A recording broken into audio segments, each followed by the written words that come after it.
Detalhe significativo, Rodrigo Janot, que foi indicado pela presidente Dilma Rousseff e reconduzido depois ao cargo, portanto, 2 mandatos, ele foi o primeiro da lista tríplice dos procuradores a escolher o Procurador-Geral da República. Ele era o primeiro da lista tríplice, quer dizer, isso não quer dizer coisíssima nenhuma, né? Agora que foi escolhido alguém que estava fora dessa lista tríplice.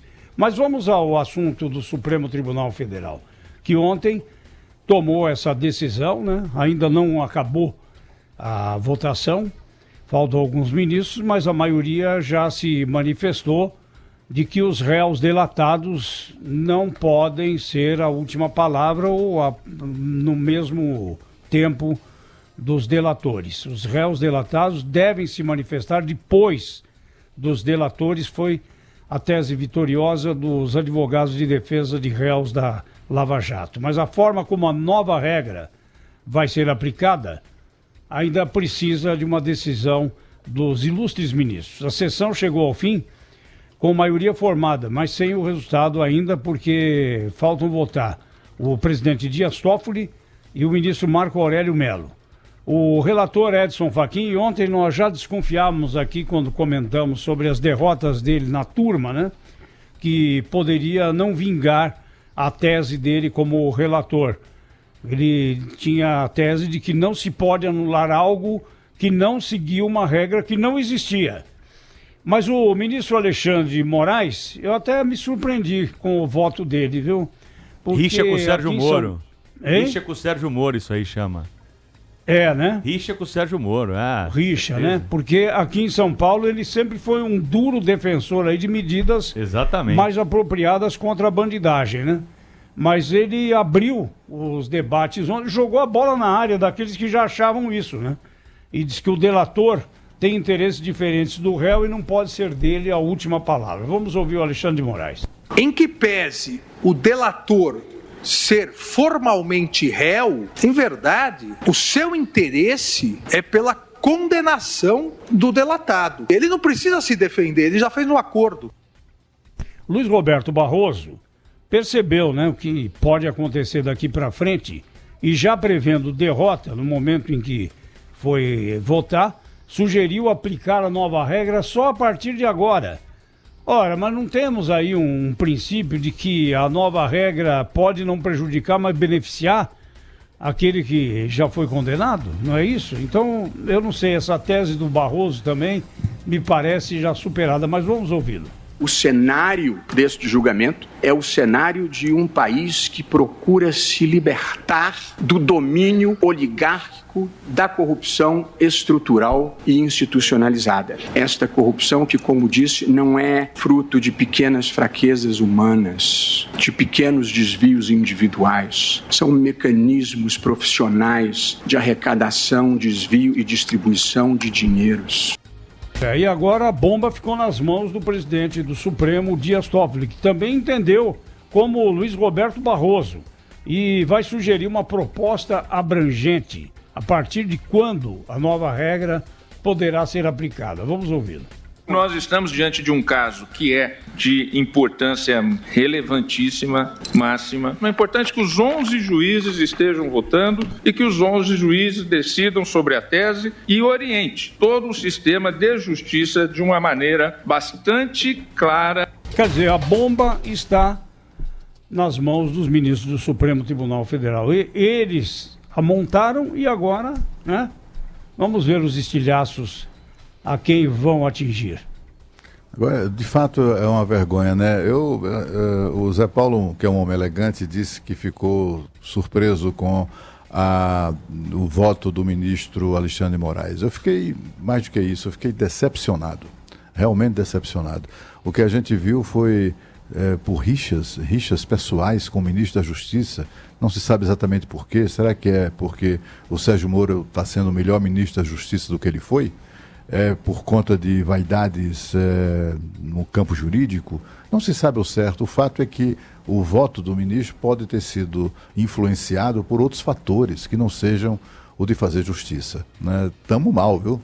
Olha, estamos mal. Muito mal, assim. Eu prefiro, viu, Cláudio, um voto mais técnico como o do Fachin. E eu aqui, aceito o argumento da parte contrária. Ontem eu elogiei muito o voto do Fachin, porque assim, o Fachin ele vai no ponto jurídico, né? O Supremo tem que ser um tribunal jurídico, apesar de às vezes ser um tribunal político, né? Muito mais do que jurídico. Você vê o Barroso falando e o Gilmar, para pegar um de cada lado, parece que eles estão falando de política, não parece que eles estão falando de efeitos que contribui jurídicos, para né? que as pessoas desconfiem de decisões tomadas pelo Supremo Tribunal Federal, embora não necessariamente essas desconfianças tenham fundamento, né?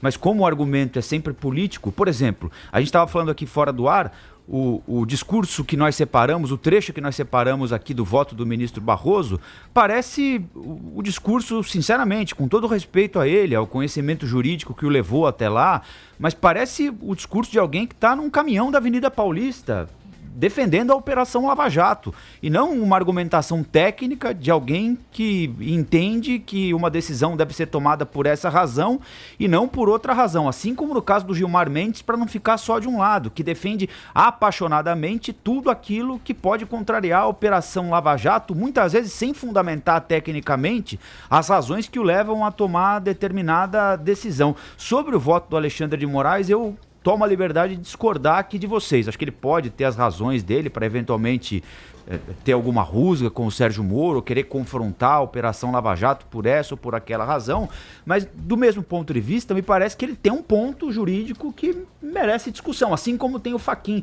O debate, quando os ministros se restringem a questões técnicas, ele é relevante, Claro. ele é rico. Não. Em que momento um réu delatado tende a apresentar a sua defesa no mesmo momento em que o delator, que deixa de ser um réu comum e passa a ser um acusador, tanto é assim, o ministro Alexandre de Moraes ressalta isso, ele obtém um benefício por acusar alguém, ou o réu delatado Ele tem continua de ter sendo um réu. prazo, continua sendo réu, mas é um réu com uma categoria especial, digamos assim, não é? Ele tem uma pena menor, ele muitas vezes não vai para cadeia, ele vai usar tornozeleira eletrônica, ele paga uma multa em dinheiro, ele presta serviço comunitário, enfim, ele tem uma série de benefícios que o delatado não tem. Agora, o delatado se pronuncia ao mesmo tempo ou pode se pronunciar depois do delator? É uma discussão válida. É uma discussão válida. Para mim, eles são réus, então eles têm que se manifestar no mesmo momento. É o que o Fachin disse. Mas não são Ele réus não- na mesma condição, não são Não. réus em pé de igualdade. Eles são réus, eles estão sujeitos à pena, eles não são protagonistas, eles estão no Um vai polo ser, passivo um vai do ser processo. penalizado como o outro. Quem está no polo ativo do processo é a acusação, eles não estão no polo ativo, eles Mas estão ele no polo passa, passivo. ele passa a ser um acusador. Sem o que ele ofereceu, a acusação não teria instrumentos suficientes para chegar onde chegou. Não, sem o que ele ofereceu, a acusação produziu provas Também, mas pra é poder. isso. Mas Sem o que ele ofereceu, talvez ele- as provas não existissem. Então, mas ele não está entregando prova, né? Ele é um Tá meio de ajudando prova. a produzir. Tá ajudando a produzir, mas ele tá passivo de pena, ele tá passivo de isenção de mas pena. Ele não tá mas o passivo de fato acusar também, né, ninguém. Pedro, o fato é que a lei não previa isso. O fato que a lei previa era a entrega simultânea das alegações finais, né? Na verdade, o que os ministros fizeram foi inventar uma regra para favorecer réus da Lava Jato. Eu não tenho a menor dúvida disso. A questão não é jurídica, não. A questão é política, se não houver algo mais grave do Então, ponto mas de aí a vista gente até da assume, cumplicidade. Cláudio, que acha que o Supremo Tribunal Federal brasileiro está trabalhando. Nós temos 7-3 agora, é isso? Tá 7-3, né? Falta o Marco Aurélio. Só tem do outro lado, só tem o Fachin, Não, tá faltam 7-3. 2 votos. Mas o Toffoli já deu o indicativo de que vai votar o Toffoli já votou, né? Ele só falta falta circunscrever a partir de quando vai valer. Então, tem 7-3. Vamos dar de 7-4, né? Vamos dar de barato que o Marco Aurélio vai votar pela tese do Barroso, o que eu não acredito. Não, também Não. Mas vai ficar 8-3. 7-4. Então, Cláudio, a gente é obrigado a imaginar aqui ou a concluir que de 11 ministros, 8 estão no bolso de alguma quadrilha? Não, eu não estou dizendo que estão no bolso, não. Eu estou dizendo que os ministros tomaram uma decisão que não tem nada a ver com o que consta da lei.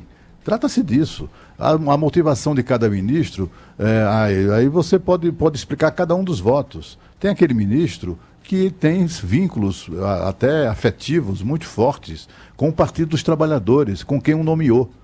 Né? A gente viu ontem o nervosismo deles. A gente tem também ministro que está com ódio da Lava Jato, quer ir à forra de todas as maneiras com a Lava Jato e votou do jeito que votou.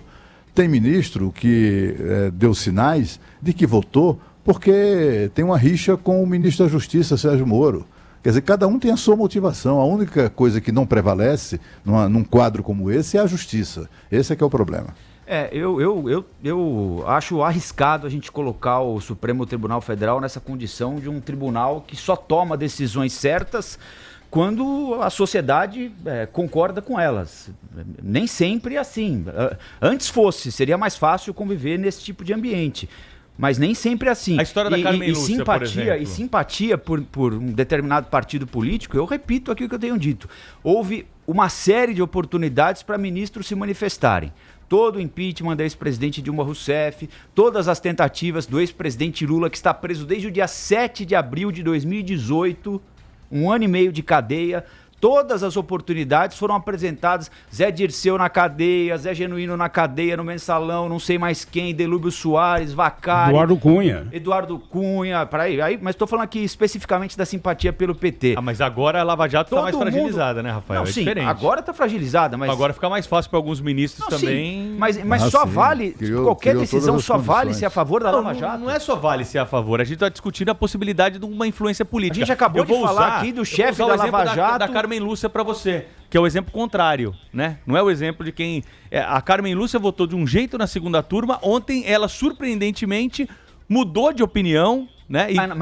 Mas na turma ela disse que na avaliação dela valia para aquele caso específico do Bendini. Então, porque ela já sabia que podia ser uma enxurrada de absolvições e anulações aí de condenações. Vai ser uma enxurrada de absolvições? Porque o que a gente precisa pensar é o seguinte, o que o Supremo está decidindo, se prevalecer, o que parece vai prevalecer é o seguinte, voltaremos, alguns julgamentos voltarão à fase de alegações finais na primeira instância, certo? Então, não necessariamente... Essas pessoas serão todas liberadas e colocadas na rua. Quando vai julgar isso aí de novo? Quando vai chegar no Supremo de novo um processo desse, envolvendo um monte de gente importante? O caso do triplex do ex-presidente Lula demorou 6 meses. Sim, mas não voltou para estaca zero. Não, mas eu estou dando um exemplo de como um processo, quando querem, pode andar rápido. Ah, sim. Agora, para concluir esse assunto aí, porque tem muita coisa para falar, como é que o bolivarianismo acabou com o Supremo lá na Venezuela, por exemplo? Colocando todos aqueles que seriam favoráveis ao governo, né? E aí você tem mais ou menos um norte do que se pretendia, na minha opinião, fazer aqui. Os políticos, poder legislativo, já desmoralizados por natureza. Desde o início, né, já são desmoralizados. Você desmoraliza o judiciário, quem é que fica forte? O executivo. Mas então, quem está desmoralizando o judiciário? O próprio eles mesmos. Será? Não sei.